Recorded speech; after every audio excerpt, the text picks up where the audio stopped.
Salvete, viatores! Welcome back to Eutropius Breviarium Historiae Romanae ab orbe condita. It's been a bit since the last chapter, and not much happened there anyway, so let's just move straight along, because these next few chapters are my jam, and I'm really excited for them. In fact, I've actually looked into more alternate sources than just Livy, so let me go through them, because I'm doing something different for at least the next few videos. I'm going to be explaining which sources describe the different events in Eutropius and tell you any differences there are between them. I think it'll be fun.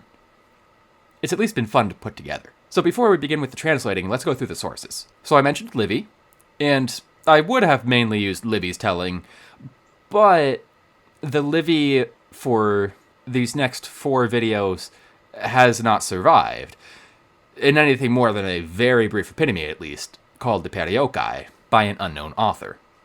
Also, yeah, very brief. Like, if you think Eutropius is brief, the Periochae give a few sentences for the content of each section for a general idea of what was discussed, sometimes just a single sentence. Then we have Plutarch's Lives, specifically the life of Pyrrhus, as that's who we're going to be dealing with for the next few chapters, and Plutarch is one of our main sources for Pyrrhus. As the title suggests, he not only tells the tale of the war between Rome and Pyrrhus, but all of Pyrrhus's life, and is from the 1st or 2nd century CE. Next is the 1st century BC Greek historian Dionysius of Halicarnassus, and his Roman Antiquities, though we don't have all of his work either. Justin's Epitome of Pompeius Trogus' Philippic Histories also provides some insight. Justin wrote in the 2nd century CE, and the base of his work by Gnaeus Pompeius Trogus is from the 1st century BCE.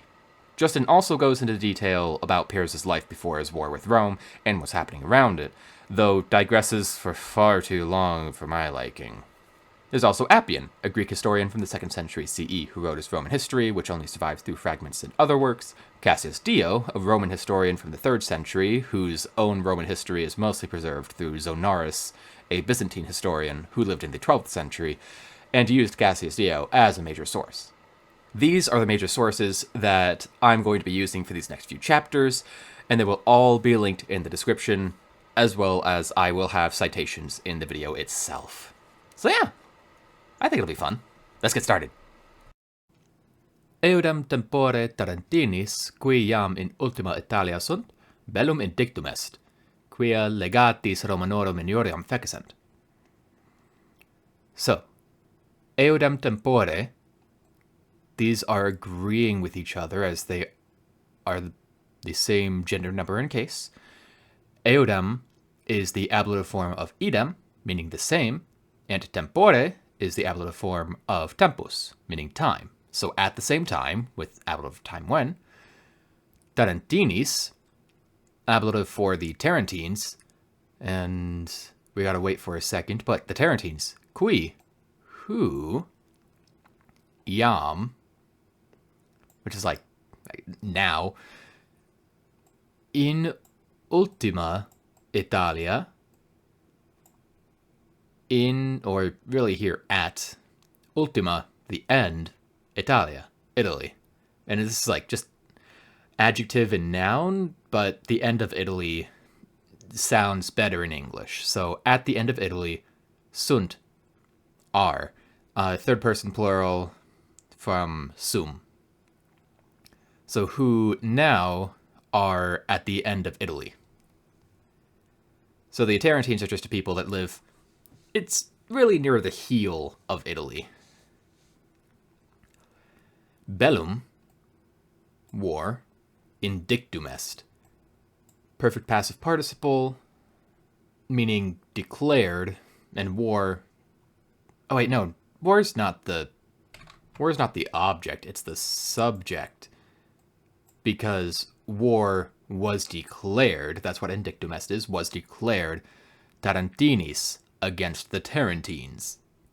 So, at the same time as what was happening in the last chapter, which war was fighting against a confederation of different people, war was declared against the Tarentines, or with the Tarentines, you could say, who now are, or reside in, the end of Italy.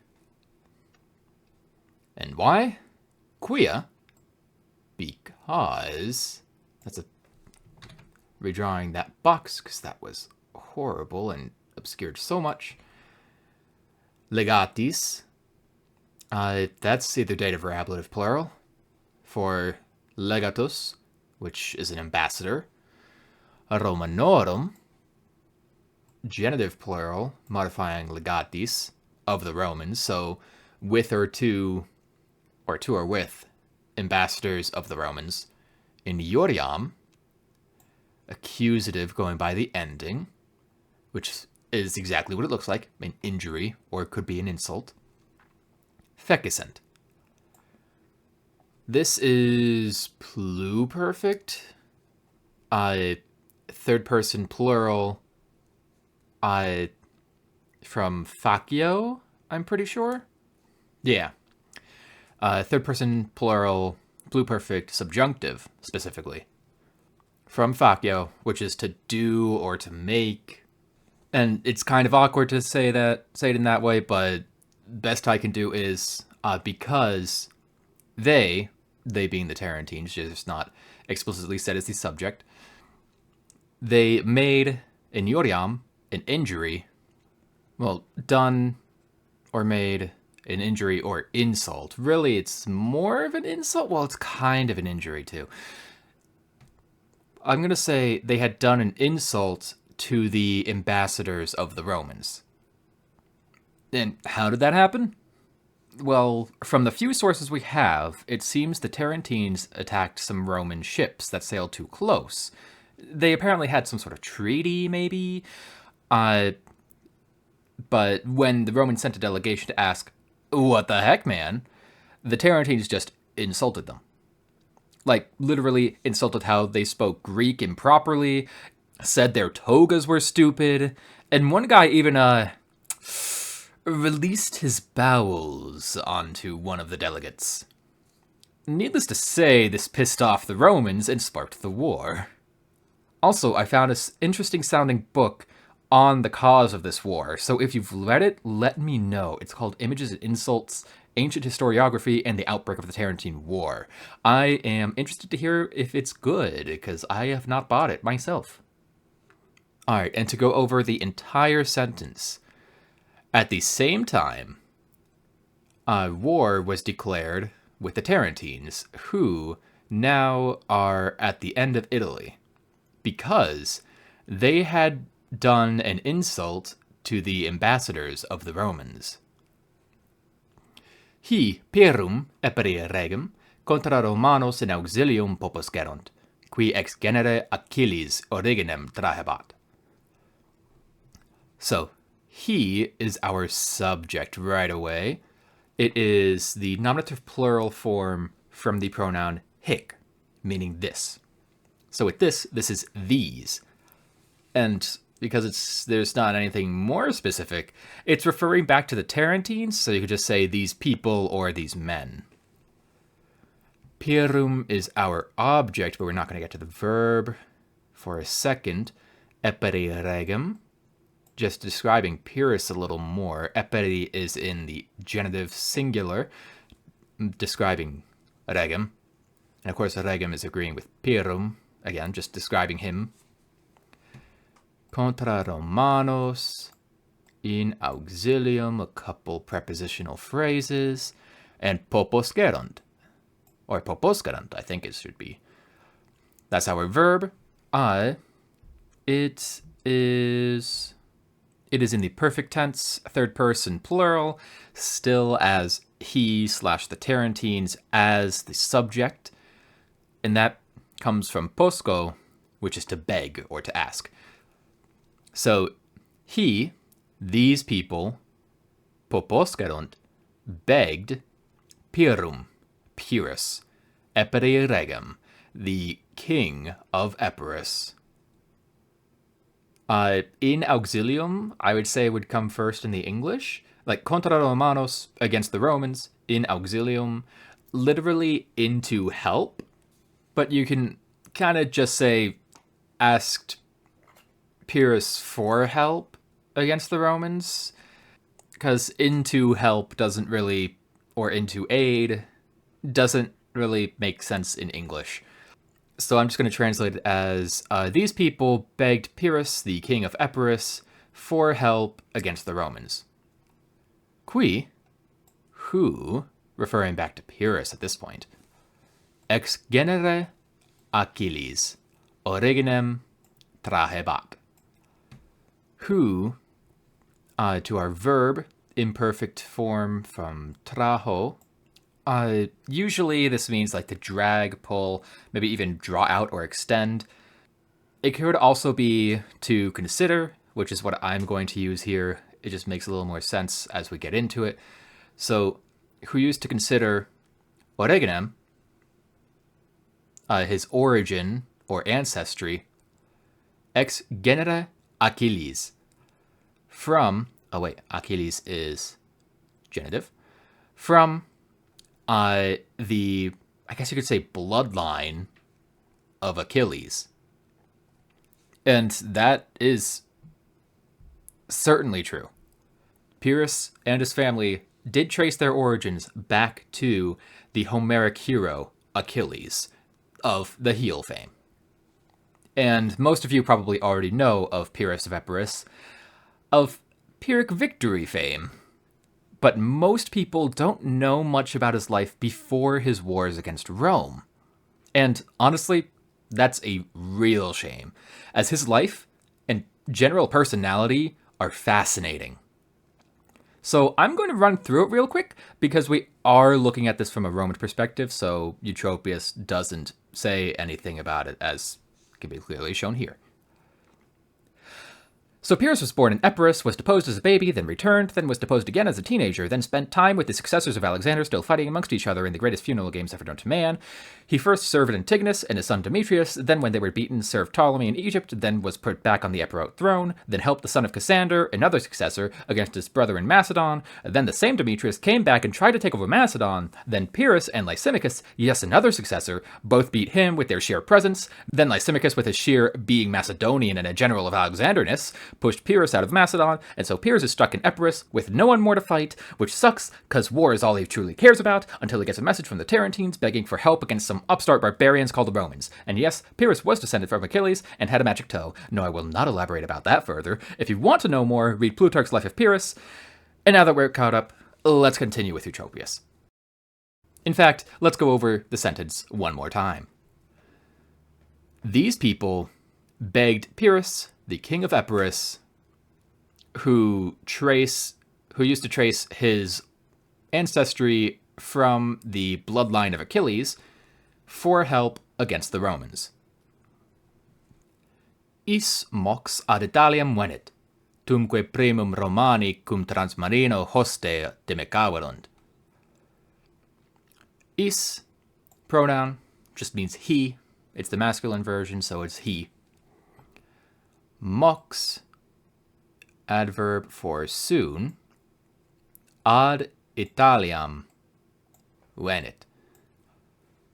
Venit, super common verb, ought to know it from Weni Witty Wiki.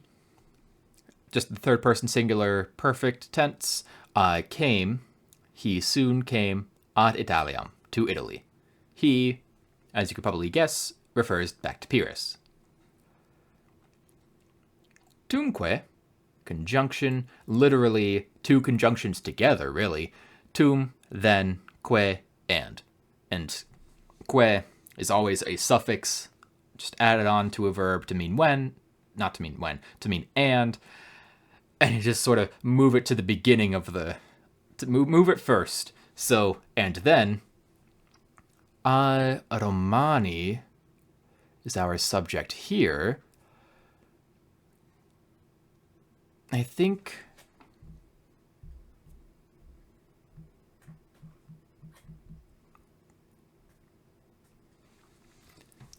primum is an adverb for first.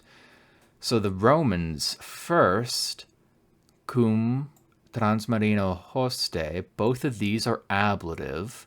Transmarino is an adjective, literally meaning across the sea. Hoste, the enemy. Cum is being a preposition, considering that followed directly by a couple ablative nouns, ablative words. Demicaverunt is our our verb. Yeah, it's matching up with Romani as plural. And this is from dimico, to fight. One of the several Latin words meaning to fight or battle. So, and then the Romans first fought with an across-the-sea enemy. To make that sound better in English, I'm just going to say an enemy from across the sea. It just sounds more natural. And so for the whole sentence, he soon came to Italy, and then the Romans first fought with an enemy from across the sea. Because yeah, up to this point, the Romans have only fought people that have already lived within the Italian peninsula. Assuming the Gauls that sacked Rome also lived on the northern parts of the Italian peninsula. I honestly don't know. I think they did, but I'm not sure. Missus est contra eum consul Publius Valerius Laevinus, qui cum exploratores peri capiset, iusit eos per castra duci, ostendi omnem exercitum, tumque dimitti, ut renuntiarent Pyrrho, quaecumque a Romanis aggerentor. So, missus est, perfect passive participle, used basically as a perfect verb. Sent, from mito, mittere.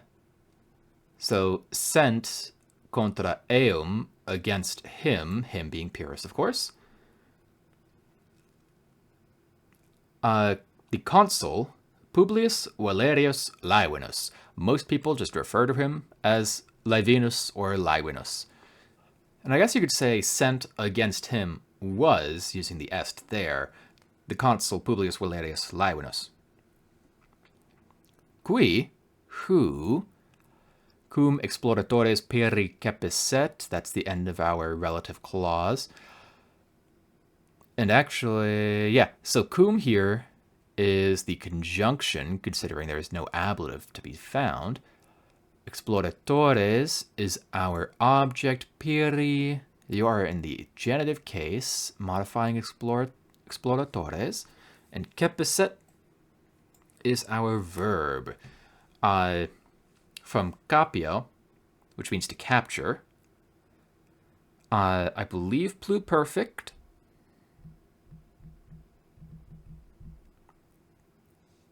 Yes, pluperfect subjunctive, and the subjunctive makes sense because with cum, a lot of the time it takes the subjunctive. And exploratores, it's exactly what it looks like. Explorers, or in a more military context, it makes more sense as scouts. So who, when he had captured the scouts of Pyrrhus, usit, he ordered, eos, them, per castra, through the camp, duci, ooh, this is, isn't this a passive infinitive? Yes, it is the passive infinitive, present passive infinitive, from duco, ducere, to lead, and ducere, of course, is the active infinitive, but duci is the passive infinitive. So instead of to lead, it is to be led. So he ordered them to be led through the camp. Ostendi, another present passive infinitive, to be shown, omnem exercitum, the whole army, tumque, and then, as we just saw, dimitti. We saw the perfect form from mito here with missus, and dimitti is similarly from mito mittere, but the d prefix is away, so to be sent away. So Laevinus, who, when he had captured the scouts of Pyrrhus, he ordered them to be led through the camp, to be shown the entire army, and then to be sent away. Ut, so that, assuming renuntiarent, that's subjunctive, so yes, it is so that, because ut plus the subjunctive shows purpose. So that they could recount Pyrrho, dative here, to Pyrrhus, quaecumque a Romanis agerentur. So that they could recount... Quaecumque has to be the object here. Whatever, which, by the way, that's a hilarious word, in my opinion, quaecumque. So that they could recount to Pyrrhus whatever. Agerentur is third person plural. Oh, wait. No, it's not the object, because agerentur is passive. So whatever was being done, ago agere, was being done by the Romans. Now, I don't know why you would want that. That seems like a pretty poor strategic choice, but oh well. And this is one of the consistent anecdotes from the early part of the war. It's described in Zonaras, and so presumably in Cassius Dio, and it's described in the work of Dionysius of Halicarnassus, so several works do cite this. Just a strange decision by Laevinus. Commissa mox pugna, cum iam Pyrrhus fugeret, elepantorum auxilio vicet, quos cognitos Romani expavidunt. So commissa mox pugna. Mox, we saw just earlier, right? Didn't we? Yes, right there. Adverb soon. Pugna and commissa. Commissa is a participle, and pugna, both pugna and commissa, are in the ablative. So we got a tiny little ablative absolute right here. So soon, and I'm gonna translate it as after the battle commenced. Cum iam. I think that'll be the conjunction cum.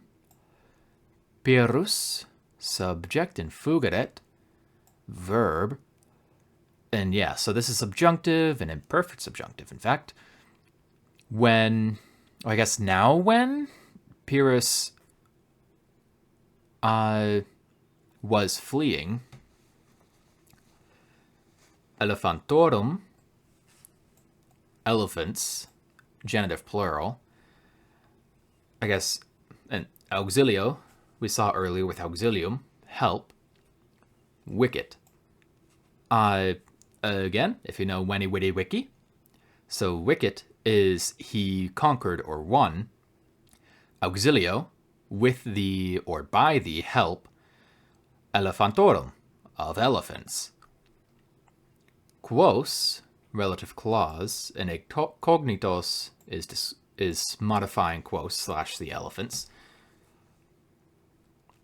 Romani is our subject, expavidunt is our verb in the end of the sentence / relative clause. And the verb, yeah, so it's plural, so Romani is our subject, incognitos is our object, as that cannot be nominative. So which, I guess, things unknown the Romans feared or dreaded. Expavidunt is from expavesco, which is a verb that I do not see very often. So it could be just to become very frightened or to shrink or shy away from. I don't know, maybe fled from? But we saw fugeret right here, and that's usually to flee. So I'm just going to say feared. which unknown the Romans feared. And for the whole sentence, soon after the battle commenced, when, honestly, I'm just going to leave the out, because it seems weird to say now when Pyrrhus was fleeing, he won with the help of elephants, which, unknown, the Romans feared. Now, this is referring to the first major battle of the war, the Battle of Periochae, which Eutropius makes it seem like it was a quick battle, saying, like, soon after the battle commenced, Pyrrhus was fleeing. But most of the sources make it out to be very close. Cassius Dio... Eutropius also makes it seem like without the elephants, Pyrrhus would have lost. But Cassius Dio doesn't even mention the elephants as the deciding factor. Though the Periochae specifically mention the elephants, so they were probably important in Livy.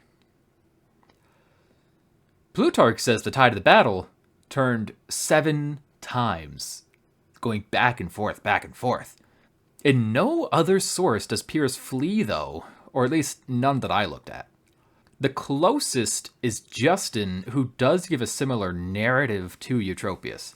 He writes that the Epirotes were beginning to lose ground, and then the elephants won the day. And I guess, I don't know, maybe... because there's a story that Pyrrhus was almost killed in Plutarch, but I wouldn't say that he was fleeing at that point. And then Zonaras even says that the Roman army would have been utterly annihilated if not for an elephant running amok in the Epirote army. So all I'm saying is that more sources seem to suggest it was a far closer battle than what Eutropius makes it out to be, and that the elephants simply sealed the deal. But Pyrrhus was just winning that battle. Sed nox proelio fidem dedit. Laevinus tamen per noctem fugit. Pyrrhus Romanos mille octogentos cepit, et eos sumo honore tractuit. Occisos sepelluit. So, let's see. Sed, conjunction meaning but. Nox is night, very similar to nix in Greek. Proelio, from proelium, battle. Finem is from fines, and is the object. That's an end. And dedit is the perfect tense from do dare, to give. So, but night gave an end to the battle. Proelio being dative case. Laevinus, tamen. Tamen is a conjunction for like yet, although. So yet Laevinus per noctem, through the night, fugit, fled. Yet Laevinus fled through the night. So, battle ended. Pyrrhus supposedly almost lost. And Laevinus fled. Pyrrhus Romanos mille octogentos cepit. So we had seen capisset. Cepit is just the perfect form from capio. So Pyrrhus, as our subject, captured mille octogentos, 1,800 Romans. And eos sumo honore, both of these are ablative, sumo modifying honore, so them, sumo, you may know the term summa cum laude, with the highest honor, and in fact, summa honore, this is literally highest honor. Tractuit, from tracto tractare, which is to handle or to treat. So he treated them, those captured, with the highest honor, Okisos sepeluit.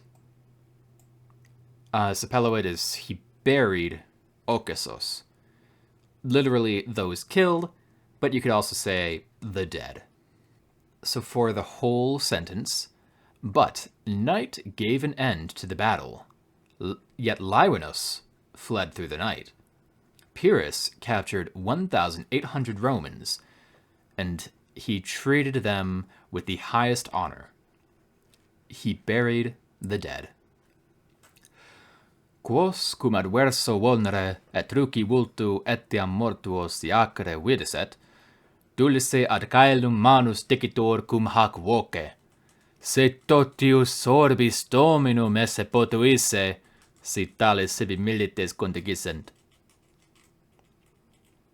So, quos, right off the bat, this sentence is deceptive, because Eutropius is later Latin than a lot of people will read, and he does some weird things. This quos is apparently supposed to be some contraction between et eos, which apparently happened back in Book 1, Chapter 10, or at least something similar to it. So there is actually a note in the Project Gutenberg text that says that the relative in Latin is often best translated with and plus a personal pronoun. So in this case, quos, like you kind of treat it like et eos in that way, because it's and et plus a personal pronoun, eos. So, and those, just here you insert the verb before the personal pronoun because it is in the accusative as the direct object. And he had seen those. And this is not a later Latin thing. It's just a thing that I did not register until I was editing this. So, yay! So it's supposed to be... So it's supposed to be et eos.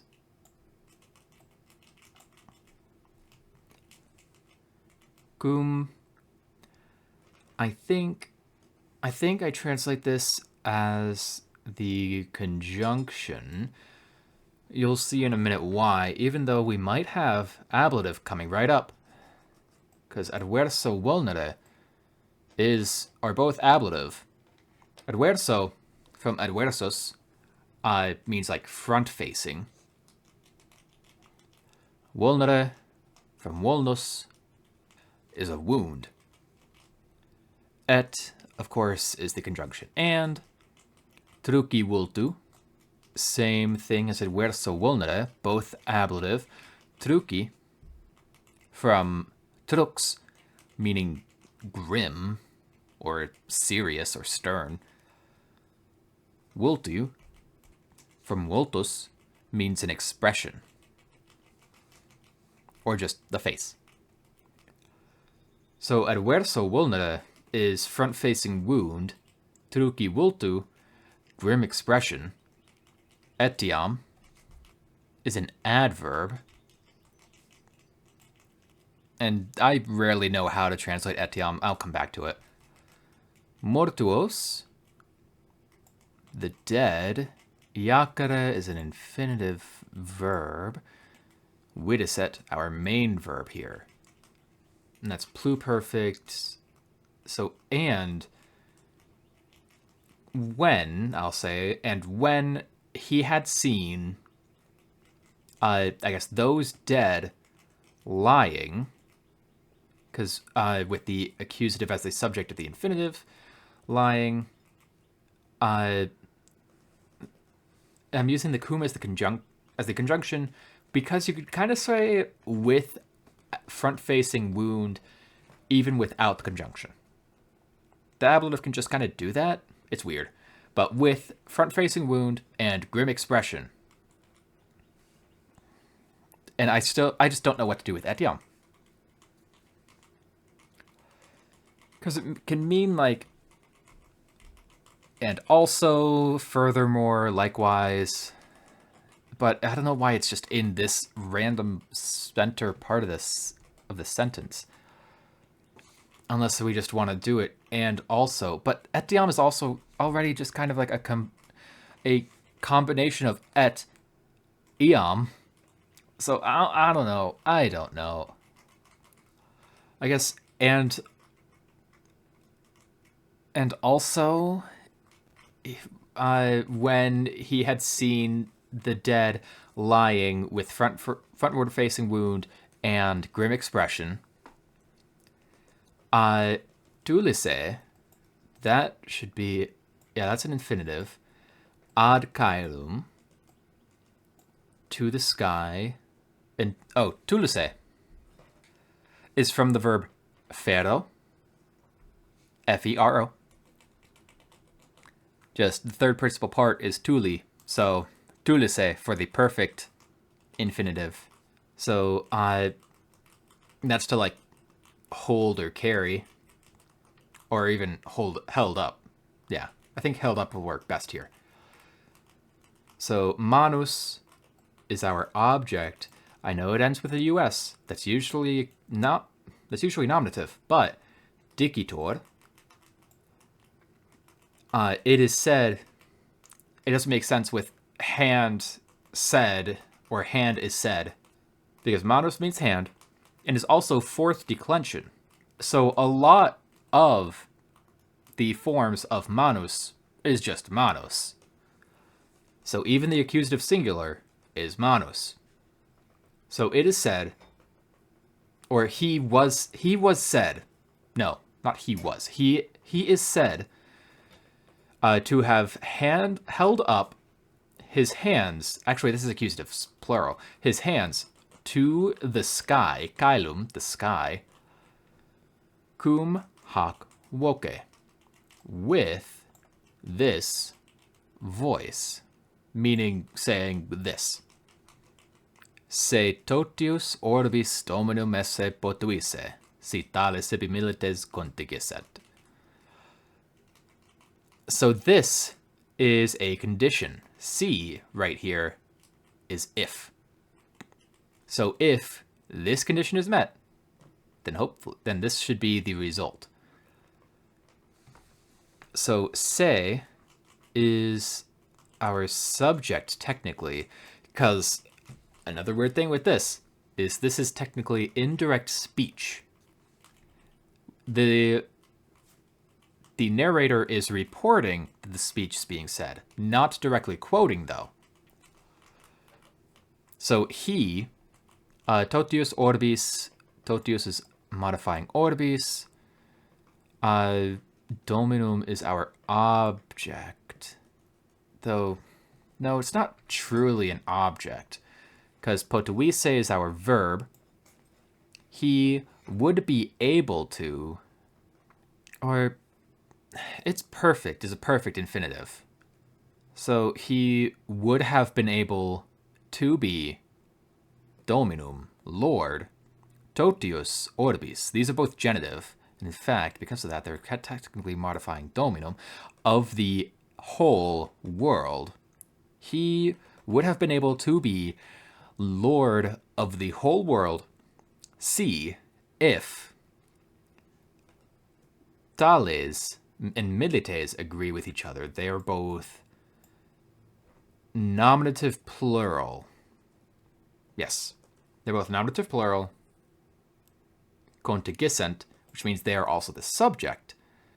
And sibi is the dative reflexive pronoun. So himself, or to himself. But if tales, from talis, such soldiers, or like the kind of soldiers, but I'm going to say if such soldiers, contingissent, from contingo, which is like, here it's like to come to, like to come over to him. I've seen different people say fall to his lot or to obtain. But I'd say if such soldiers had come over to him, meaning if the Roman soldiers had come over to Pyrrhus' side, if Pyrrhus had those soldiers, then he would be able to be lord of the entire world. But of course, there is a name for everything in this. And this construction of a condition is called a contrary to fact condition. And you can kind of tell this from context, because, of course, Pyrrhus did not become lord of the entire world. But also because of the tense and mood of the verb. Contingissent is pluperfect subjunctive. And so it is actually not just contrary to fact condition, but in the past. If it was present, it would be imperfect subjunctive. Now, technically, in most contrary to fact conditions, both of the verbs in both the condition and the result would be in the pluperfect subjunctive. But this is in an indirect statement. So potuisse becomes an infinitive. So you don't even need to worry about that. And if you couldn't guess, contrary to fact conditions, you have your result, you have your condition, which if that condition was fulfilled, then the result would happen. But it implies the condition was not fulfilled at that point, so the result did not happen.